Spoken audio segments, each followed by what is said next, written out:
নমস্কার বন্ধুরা, AJP creation with রান্নাঘরে আপনাদের সকলকে স্বাগত জানিয়ে শুরু করছি আরও একটি নতুন পর্ব। আজ আরও একটি মজাদার নতুন ইন্টারেস্টিং রেসিপি নিয়ে হাজির হয়েছি আপনাদের সামনে।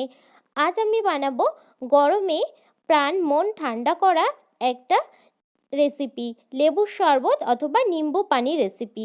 চলুন তাহলে আর বেশি দেরি না করে রেসিপিটি শুরু করা যাক। রেসিপিটি শুরু করার আগে প্রত্যেকবারের মতো আপনাদের কাছে একটাই অনুরোধ, ভিডিওটা একটু স্কিপ না করে প্রথম থেকে শেষ পর্যন্ত দেখতে থাকুন এবং রেসিপিটি ভালো লাগলে অবশ্যই একটা লাইক করে চ্যানেলটিকে সাবস্ক্রাইব করে রাখার অনুরোধ রইল। রেসিপিটি বানানোর জন্য আমি এখানে প্রথমে নিয়ে নিয়েছি কিছুটা পরিমাণে জল, তারপরে এর মধ্যে দিয়ে দিচ্ছি প্রথমে পরিমাণ মতো চিনি। যত গ্লাস জল নিতে হবে তার জন্য কিন্তু তত চামচই চিনি দিয়ে দিতে হবে। চিনিটা দেওয়ার পর তারপর কিন্তু ভালো করে চামচের সাহায্যে ঘুলিয়ে নিতে হবে। দেখুন বন্ধুরা, এই পর্যায়ে কিন্তু চিনিটা পুরোপুরি আমার গলে গেছে।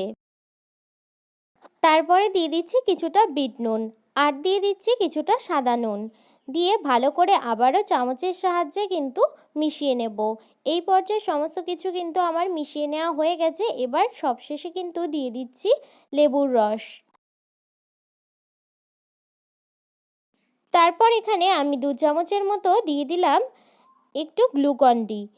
এটা দেওয়ার ফলে কিন্তু যেমন শরীরে এনার্জি বাড়বে তেমনি কিন্তু প্রাণটাও ঠান্ডা হবে। তো এই লেবুর শরবত কিন্তু একবার হলেও বাড়িতে বানিয়ে খাবেন। এই পর্যায়ে কিন্তু আমার লেবুর শরবতটা অর্থাৎ নিম্বু পানিটা বানানো হয়ে গেছে। তো আমি একটা গ্লাসের মধ্যে কিছু আইস কিউব নিয়ে নিয়েছি। এবার তারপরে কিন্তু লেবুর জুসটা দিয়ে দিলাম। এই পর্যায়ে কিন্তু নিম্বু পানি রেসিপিটা আমাদের রেডি হয়ে গেছে।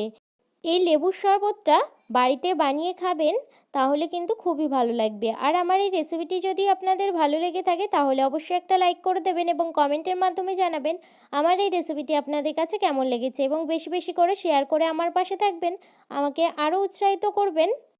আর আপনি যদি আমার চ্যানেলে নতুন বন্ধু হয়ে থাকেন এবং আরও নিত্য নতুন ইন্টারেস্টিং মজাদার রেসিপির আপডেট পেতে চান তাহলে প্লিজ আমার চ্যানেলটিকে সাবস্ক্রাইব করে পাশে থাকা বেল আইকনটি প্রেস করে অল নোটিফিকেশান অন করে রাখবেন, যাতে সমস্ত ভিডিওর আপডেট আপনি ঠিক সময় পেয়ে যান। আজ এই রেসিপিটি এই পর্যন্তই।